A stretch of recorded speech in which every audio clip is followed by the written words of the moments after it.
작년 말 중국 우한에서 시작된 바이러스는 그동안 수많은 생명을 앗아갔으며 최근에는 각종 변종 바이러스로 변이되면서 중국은 지금 변종 바이러스 전시장이 돼가는 모습입니다.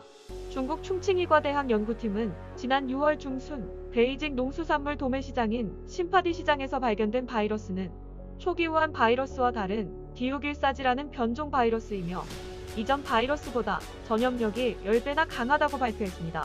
최근 중국 연구진은 독감 바이러스라는 신종 바이러스가 나왔다는 연구 결과를 발표하는 등 또다시 새로운 바이러스가 활개치고 있습니다. 이번에 발견한 새로운 독감 바이러스는 돼지에 의해 전염되나 인간에게도 감염될 수 있다고 합니다. 지사 EAH1N1라고 부르는 이 신종 독감은 인간을 감염시킬 수 있는 고도의 적응력을 갖추고 있어 특별한 주의가 필요하다고 전문가는 얘기합니다.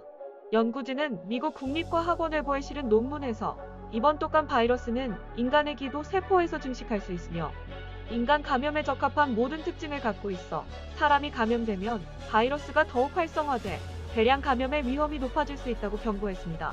이 밖에 우한 바이러스와 증상은 유사하나 전파 방식이 다른 변종 라이노바이러스 감염자가 후난성, 산시성, 광둥성 일대에서 발생해 중국을 긴장시키고 있습니다.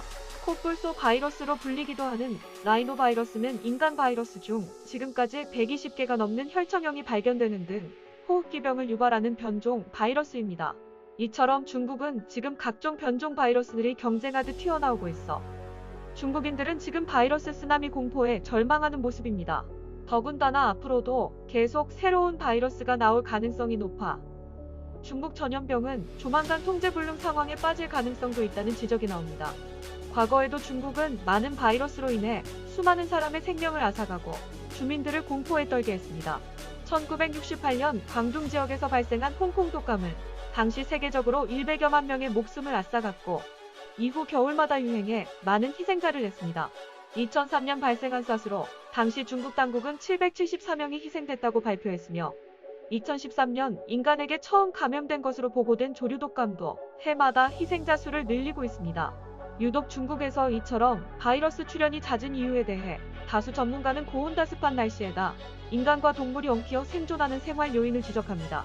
지저분한 생활 환경과 각종 동물, 벌레 등을 먹는 무분별한 식용 습관으로 인수공통 감염병이 발생하기 좋은 환경으로 만들어졌다는 겁니다. 한편 미국도 이번에 중국발 신종 독감 바이러스 출현에 바짝 긴장하고 있습니다.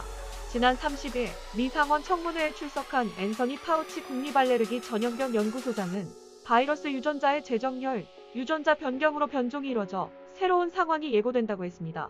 그는 또 이번 신종 바이러스가 2009년 발생한 돼지 독감의 특징도 있고 1918년 스페인 대독감 특징도 있다면서 인간 감염에 적합한 지사 바이러스가 돌연 변이할 경우 팬데믹에 이를 가능성을 제기했습니다. 이처럼 수많은 바이러스가 창궐하며 인류를 위협하고 있지만 각계에서는 이번 팬데믹을 인류의 역사를 바꾸는 전환점으로 만들어야 한다는 의견도 높습니다. 1350년경 유럽을 강타한 흑사병으로 인구의 3분의 1 정도가 목숨을 잃으며 노동력이 사라지자 공범제도의 몰락을 재촉했습니다. 결국 기술 투자와 해외로의 팽창에 눈을 돌리는 등 오늘날 서유럽 국가들의 현대화를 촉진시킨 전환점이 됐다는 분석입니다. 14세기에서 17세기까지 중원을 주름잡던 명나라 왕조의 멸망을 촉진시키고 새로운 왕조가 탄생하게 된 것도 1641년경 발생한 전염병이 큰 원인 중 하나입니다. 물극필반, 즉 모든 사물은 그 극에 도달하면 반드시 반전한다는 옛말이 있습니다. 각종 전염병과 자연재해로 인한 중국발 재앙에 온 인류를 위협하고 있는 지금 중국의 물극필반 모습은 어떻게 이루어져야 할지 다시금 생각해보게 됩니다.